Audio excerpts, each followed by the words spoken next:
오늘 우리에게 주시는 하나님의 말씀은 요한복음 1장 45절에서 51절까지의 말씀입니다.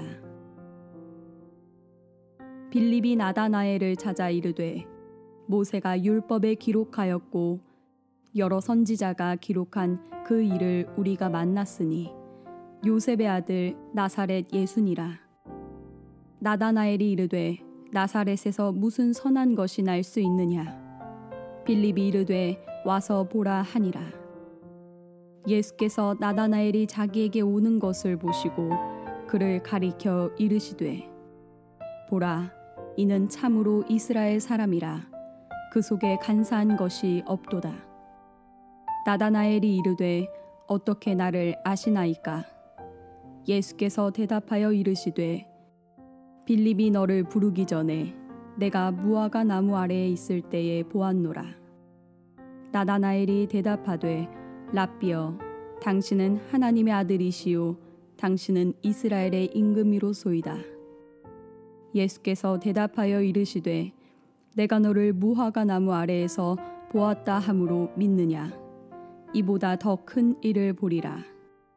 또 이르시되 진실로 진실로 너희에게 이르노니 하늘이 열리고 하나님의 사자들이 인자 위에 오르락 내리락 하는 것을 보리라 하시니라.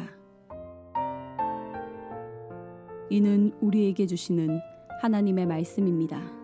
아멘. 인생에는 많은 만남이 있습니다. 그 중에서도 우리의 인생의 운명을 결정짓는 세 가지 중요한 만남이 있습니다. 첫 번째 만남은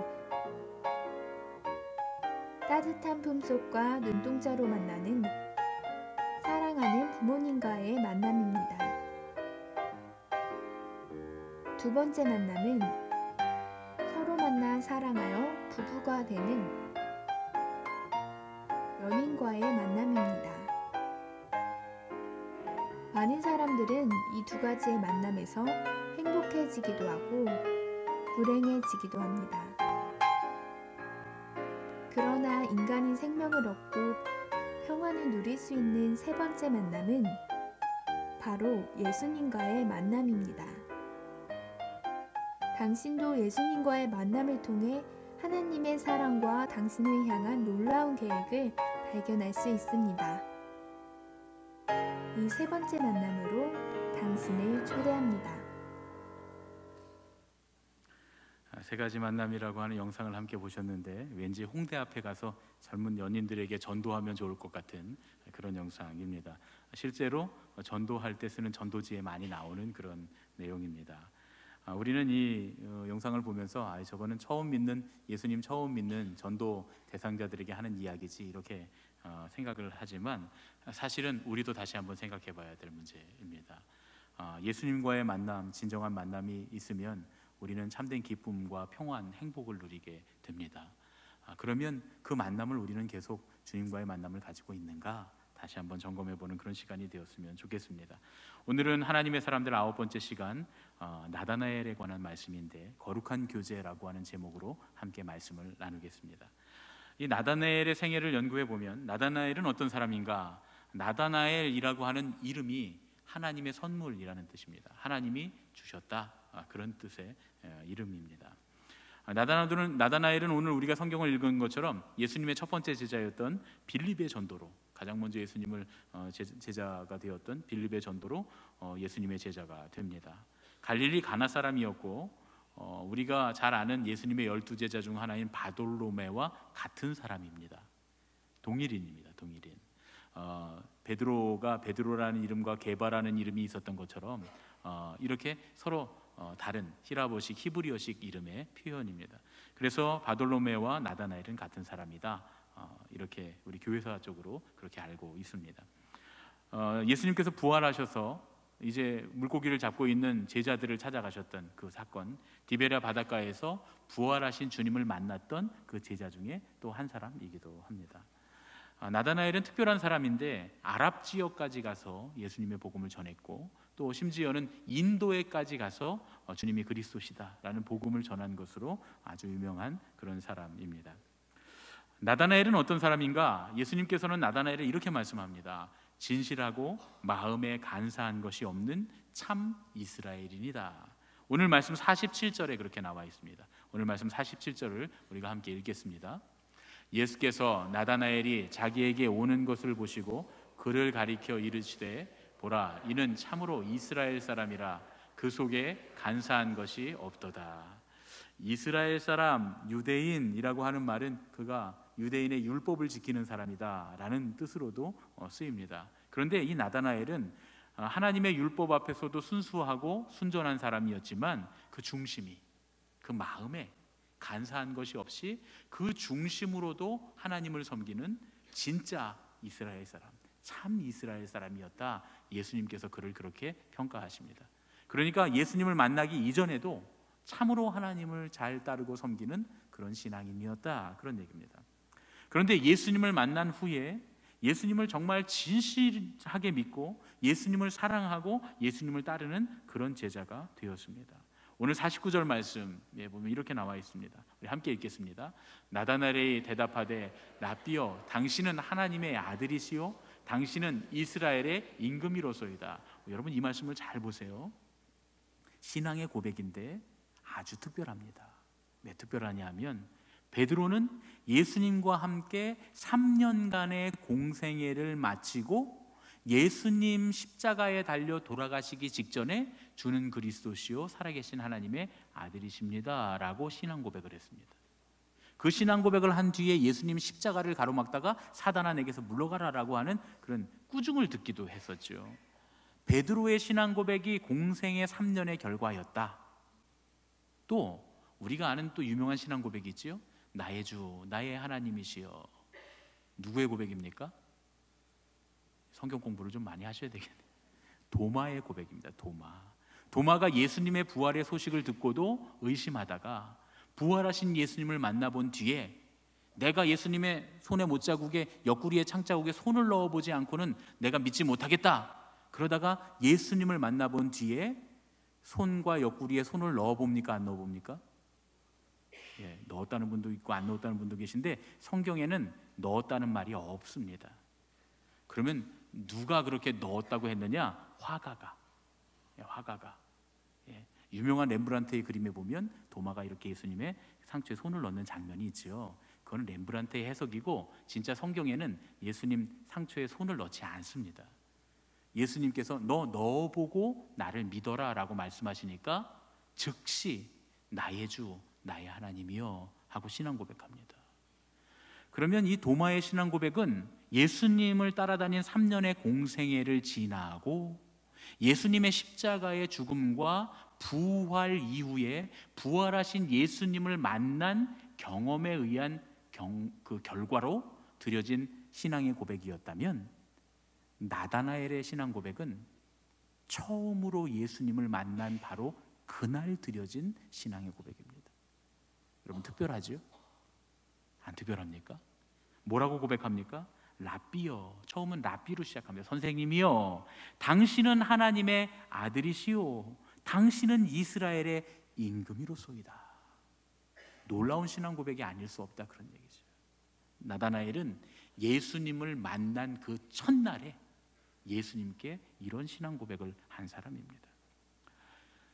예수님이 사랑하시던 제자, 대명사인데요. 예수님이 사랑하시던 제자 누굽니까? 성경에 그렇게 써 있어요. 예수님이 그 사랑하시던 제자에게, 요한입니다. 요한. 사도 요한은 대명사로 예수님이 사랑하시던 그 제자, 그러면 성경에 그는 사도 요한이구나 이렇게 알 수 있습니다. 그런데 교회사적으로 예수님을 사랑한 제자 이렇게 불려지는 사람이 누구냐 하면 바로 나다나엘입니다. 나다나엘이 왜 그렇게 불려질까? 예수님이 사랑하신 제자라면 요한인데 예수님을 사랑한 제자, 좀 전혀 다른 내용이지요. 왜 나다나엘이 그 대명사가 됐을까? 이 로마의 바티칸에, 이탈리아 로마의 바티칸에 가면 그 시스티나라고 하는 예배당이 있습니다. 이 시스티나 예배당은 아주 큰 예배당은 아니에요. 가장 큰 성 베드로 성당이나 혹은 성 바오로 성당이나 이런 큰 거대한 예배당이 아니고 좀 작은 예배당인데, 그렇다 해서 작지는 않습니다. 예. 그런데 이 시스티나 예배당이 비교적 다른 예배당에 비해서 작은데, 그런데 이 예배당이 유명한 이유가 뭐냐면 이 안에 예술 작품들이 많기 때문이라 그래요. 저도 이 로마의 바티칸의 성지순례를 가보는 게 소원인데 아직은 로마 근처도 못 가봤습니다. 꼭 가보고 싶어요. 여기는요. 거기 가면 미켈란젤로의 천지창조가 그 지붕에 그려져 있고요. 그리고 이 앞에 정면에 그 커다란 벽에는 바로 최후의 심판이라고 하는 그림이 그려져 있습니다. 미켈란젤로의 역작이기도 하면서 그 규모에 있어서나 작품의 가치에 있어서나 단연코 르네상스 시대의 최고의 작품이라고 불려지는 그런 그림입니다. 그래서 이것 때문에 이 시스티나 예배당은 르네상스 회화의 보물창고다 이렇게 불려집니다. 르네상스 회화의 보고다 이렇게 불려지죠. 미켈란젤로는 30대 중반에 시스티나 예배당 천장에 천지창조를 그렸고, 그로부터 20여 년이 훨씬 지난 다음에 60대가 되어서 그 전면에, 예배당의 전면에 모든 사람이 예배를 드릴 때 시선이 딱 향하는 그곳에 최후의 심판을 그립니다. 이 시스티나 예배당의 전면, 거대한 벽을 장식하고 있는 이 미켈란젤로의 그림, 이 최후의 심판은 예수님을 믿고 죽음으로부터 일어나서 생명으로 옮겨지는 그런 사람들, 또 불신의 심판을 받아서 공포스러운 죽음의 지옥으로 끌려가는 사람들이 아주 극렬하게 대조를 이루는 그런 그림입니다. 이 그림이 그려졌을 당시에 천국과 지옥의 대조가 얼마나 대단한지 보는 이들이 다 오금을 저릴 정도였다라고 하는 유명한 일화가 있습니다. 이 최후의 심판은 대작 중에도 대작으로 일컬어지는 르네상스의 대표 그림입니다. 그런데 여러분, 사실 미켈란젤로는 그림보다 조각을 좋아했어요. 심지어 나중에 그림을 별로 안 좋아하고 싫어하기까지 합니다. 미켈란젤로의 조각 작품이 굉장히 유명한데 르네상스를 대표하는 조각 작품들이 또 미켈란젤로의 조각 작품입니다. 십자가에 달려 돌아가신 예수님이 어머니 마리아의 무릎에 이렇게 탁 누워있는 그 유명한 피에타, 그 피에타상이 바로 미켈란젤로의 작품이고요. 또 물매를 들고 딱 이러고 서 있는, 옷 벗고 홀딱 벗고 서 있는 그 다윗의 조각상, 다비드상이라고 하죠. 그것도 미켈란젤로의 작품입니다. 또 이 르네상스 3대 조각품이라고 일컬어지죠. 지금 말씀드린 게 르네상스 1대, 2대 조각품이고요. 3대 조각품은 뭐냐면 모세가 돌판을 들고 이렇게 앉아있는 그런 조각상인데요. 모세상. 이게 르네상스 시대의 3대 조각상이라고 불리는 조각인데 이게 다 미켈란젤로의 작품입니다. 맨 처음에 시스티나 예배당에 천정이 허옇게 비어 있으니까 교황이 거기에 그림을 그려 넣어라 이렇게 미켈란젤로에게 이야기합니다. 그랬더니 미켈란젤로가 뭐라 그러냐면 저는 화가가 아니고 조각가인데요 하고 거부합니다. 저는 화가가 아니고 조각가니까 그림을 안 그리겠다고, 자기는 조각을 하겠다고 그렇게 거부를 합니다. 그랬더니 교황이 명령합니다. 아주 엄중한 명령으로 그림을 그려라. 미켈란젤로의 그림 솜씨를 알고 있었기 때문이죠.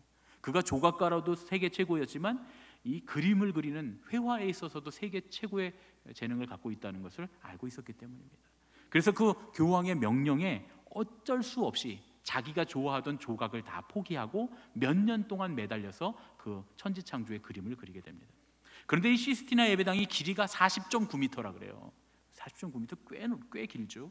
폭이 14m, 천장의 높이가 무려 13.4m에 달한다 그럽니다.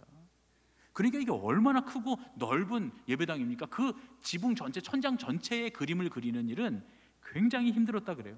여러분, 이렇게 우리가 앞에다 캔버스를 놓고 의자에 앉아서 그림을 그리는 것도 잘 그리는 건 어렵습니다. 그런데 그렇게 넓은 천장에 그렇게 높은 곳에 탑을 쌓아놓고 그 탑 위에 누워서 몇 년 동안 그 그림을 그렸다고 생각해 보세요. 여러분, 미켈란젤로니까 하룻밤에 그걸 다 그렸을 것이다 생각하면 오산입니다. 몇 년 동안 그걸 그린 거예요. 얼마나 힘들었겠습니까? 얼마나 고통스러웠겠습니까? 그렇게 고통스러운 일을 다 끝내고 나서 이제는 난 조각만 하면서 살아야지 하고 조각에 매진하고 있을 때 20여 년이 지난 뒤에 새로 바뀐 교황이 천지창조의 그림을 보니까 너무 아름다운데 앞에 정면에는 또 횡한 거예요. 앞에다가 최후의 심판의 그림을 그려라 하고 명령을 합니다. 미켈란젤로가 정말 너무너무 괴로워합니다. 그런데 마침 1년 만에 그 교황이 죽어요. 그 미켈란젤로가 쾌재를 부르죠. 야, 그림 안 그려도 된다. 그런데 그 다음에 된 교황이 또 명령합니다. 거기다가 그림을 그리라고 말이죠. 그래서 울며 겨자 먹기로 눈물을 머금고 또 벽에 매달려서 수년 동안을 그 벽에 그림을 그려 나갑니다. 그런데 여러분, 자기가 좋아하는 조각을 포기하고 이제는 싫어하기까지 하는 그림을 그리는데 미켈란젤로가 마음을 먹어요. 내가 조각을 못하고 그림을 그리니까 이제부터 붓으로 조각한다 하고 붓으로 조각하듯이 그림을 그려나갑니다. 그래서 미켈란젤로의 이 천지창조와 이 그 최후의 심판 그림을 보면 그림이 조각 작품 같아요. 딱 조각 작품 같습니다. 왜 그러냐면 내가 그림이 너무 싫으니까 내가 붓으로 조각한다는 마음을 갖고 그 그림을 그렸기 때문이라 그래요. 그런데 그렇게 그림을 그리는 과정이 순탄치 못합니다.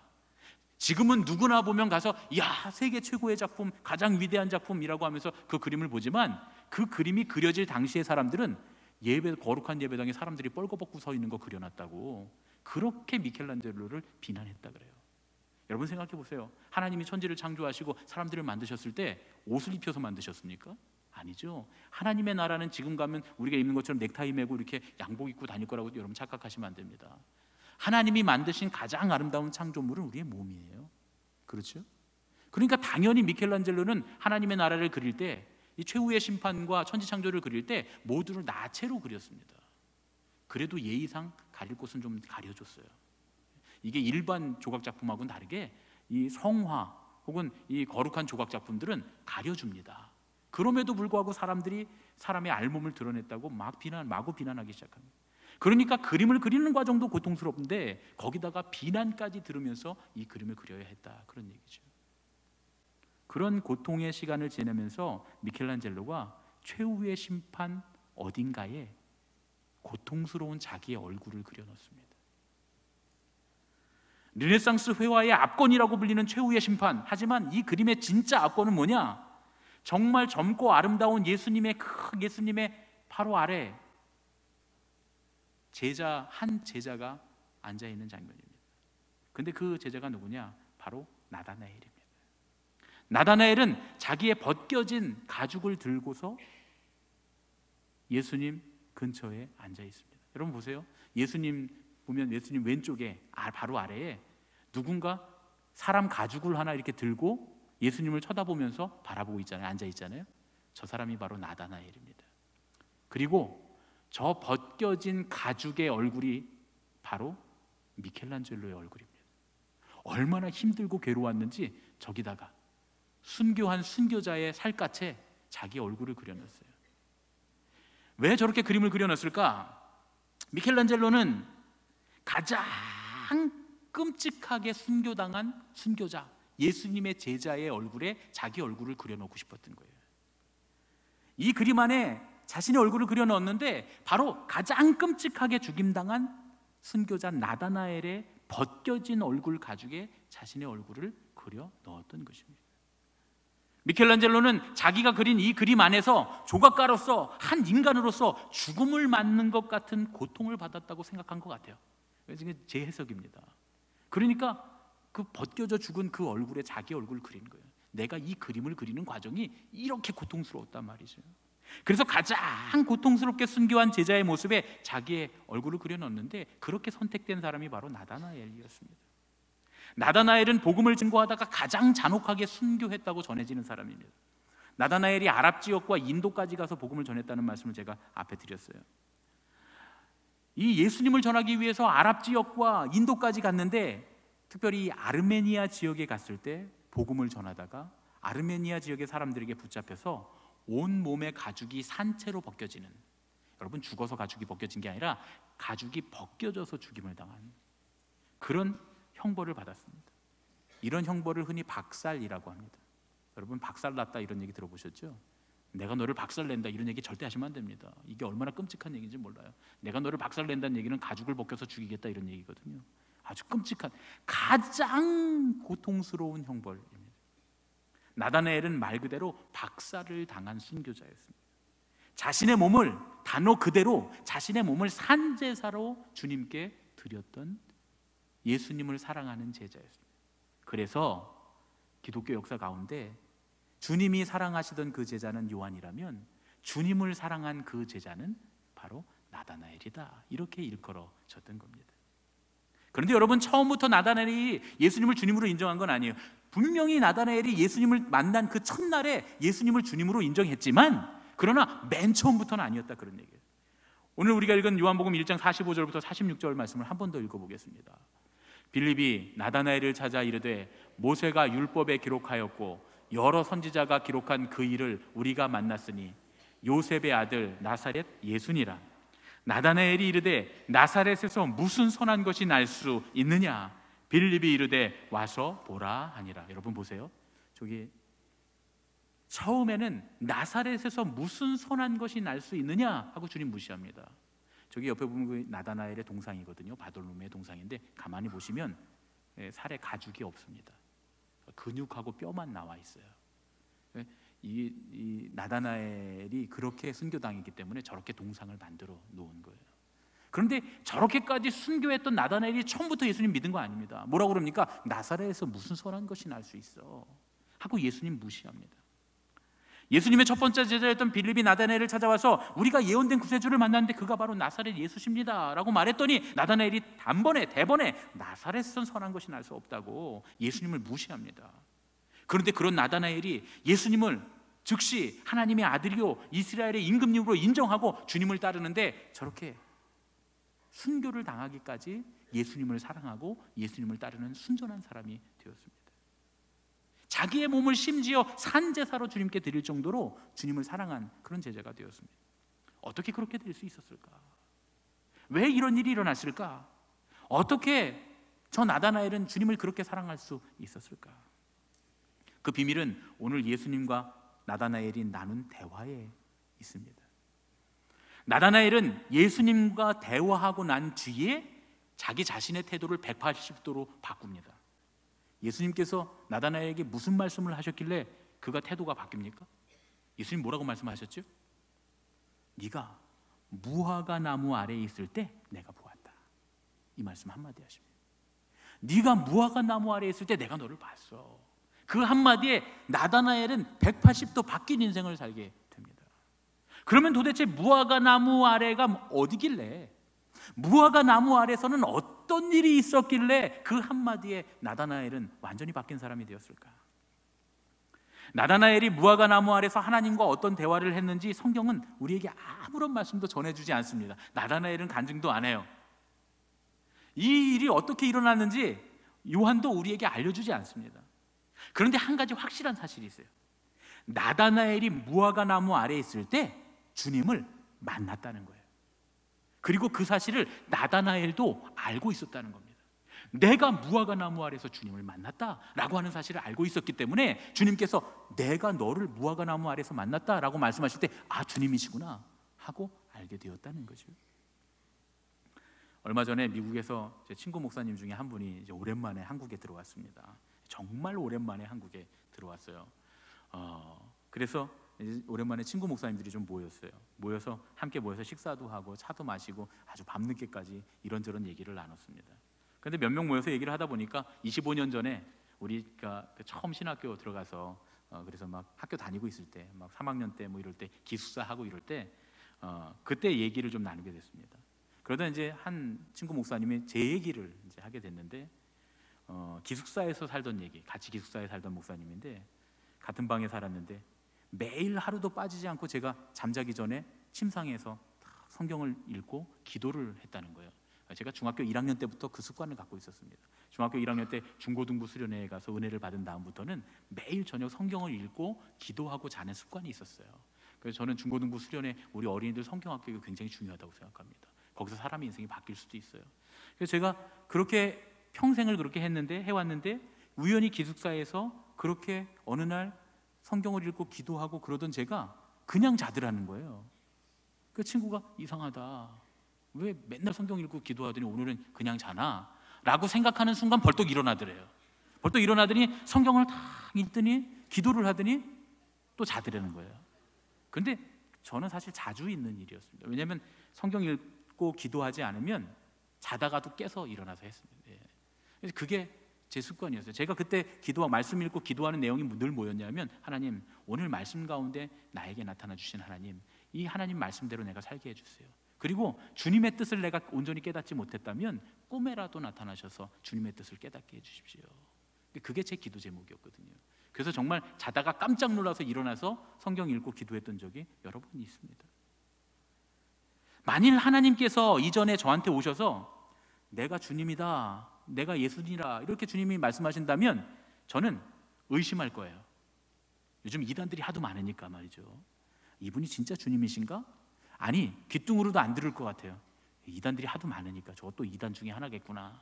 그런데 만약에 주님께서 이전에 나한테 이렇게 말씀하셨다면 난 나다나엘처럼 저는 분명히 주님 앞에 엎드렸을 것 같아요. 네가 감신대 기숙사 침대에 있을 때 내가 너를 보았다. 혹은 네가 가평고등학교 운동장 벤치에 앉아 있을 때 내가 너를 보았다. 혹은 네가 네 사무실 창문 옆에 조그마한 탁자에 앉아 있을 때 내가 너를 보았다 라고 말씀하시면 제가 주님이십니다 하고 엎드릴 것 같아요. 이제부터는 아닙니다. 왜냐면 다 얘기했잖아요, 내가 여러분들한테. 그러니까 여러분들 중에 누가 오셔갖고 내가 예수다 이러고 네가 가평고등학교 이러면 못 믿겠다 이러겠죠. 지금은요. 제가 세 가지가 더 있는데 한 가지는 진작에 말씀드렸기 때문에 진작에 여러 군데 가서 얘기했기 때문에 그건 아니고 2개 남겨놨습니다. 2개. 그 둘 중에 하나만 맞추면 예수님인 거예요. 예. 나다나엘의 무화과 나무 아래가 무엇이었을까? 분명히 거기는 경건의 자리였어요. 매일매일 하나님을 만나는 자리였을 거라는 거예요. 거기서 분명히 하나님을 나다나엘은 만났던 거예요. 그 만남의 자리를 통해서 나다나엘은 날마다 만나는 주님을 사랑하게 되었을 겁니다. 그리고 그 주님이 언제든지 찾아오셔서 내가 그다 라고 말씀하실 때 순종할 준비가 되어 있었던 겁니다. 여러분, 사랑은 만나는 겁니다. 이게 제가 목사다 보니까 저한테 믿음을, 신앙을 어필하시는 분들이 굉장히 많아요. 전 신앙이 좋습니다. 물어보지도 않았는데 신앙이 좋다고 계속 얘기하시는 분들이 계세요. 예, 거의 웃지 마세요, 여러분. 거의 다 그러세요. 제가 신방 가면 다 내가 믿음이 좋다 그러세요.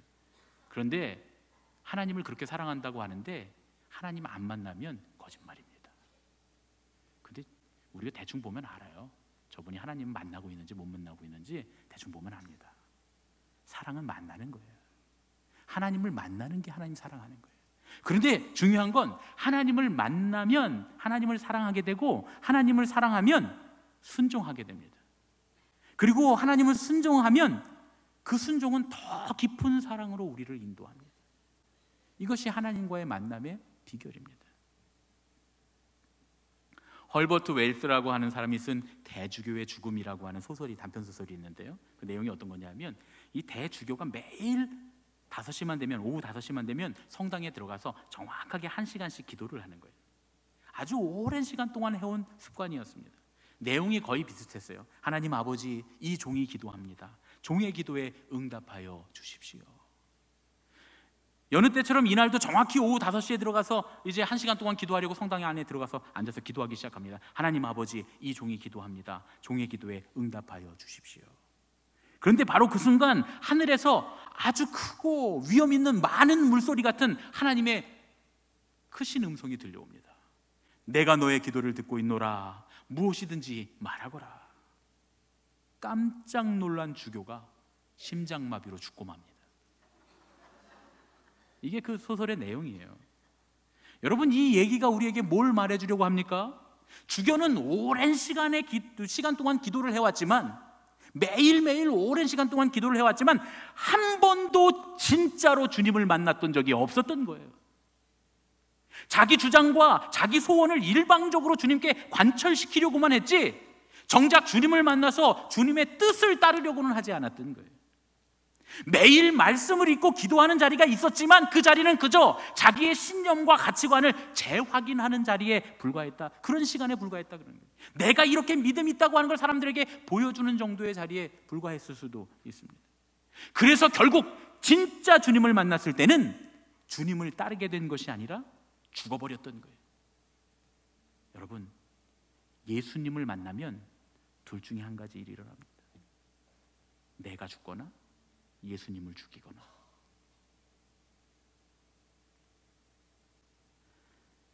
만일 나다나엘의 무화과 나무 아래가 이 주교의 그런 곳이었다면, 그래서 자기가 죽기를 소원하지 않고 자기를 드러내려고 하는 그런 자리였다면 결국 그는 진짜 죽음으로 갔을 겁니다.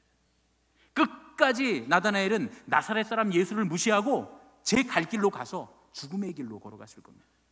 그러나 나다나엘의 무화과나무 아래는 자기 자신을 내려놓고 자기를 죽이고 하나님을 만나 하나님의 뜻을 구하는 그런 자리였습니다. 다시 말하면 하나님을 사랑하는 자리였습니다. 그랬기 때문에 하나님을 사랑했기에 그 끔찍한 순교를 당하면서도 땅끝까지 가서 주님의 복음을 증거한, 주님을 사랑한 제자가 되었던 거죠. 사랑은 만나는 겁니다. 만남은 순종으로 가는 지름길이고요. 그리고 그 순종은 더 깊은 사랑의 길로 우리를 인도합니다. 여러분에게는 지금 그 무화과 나무 아래가 있습니까? 우리 옆에 계신 분들과 이렇게 인사하겠습니다. 무화과 나무 아래로 갑시다.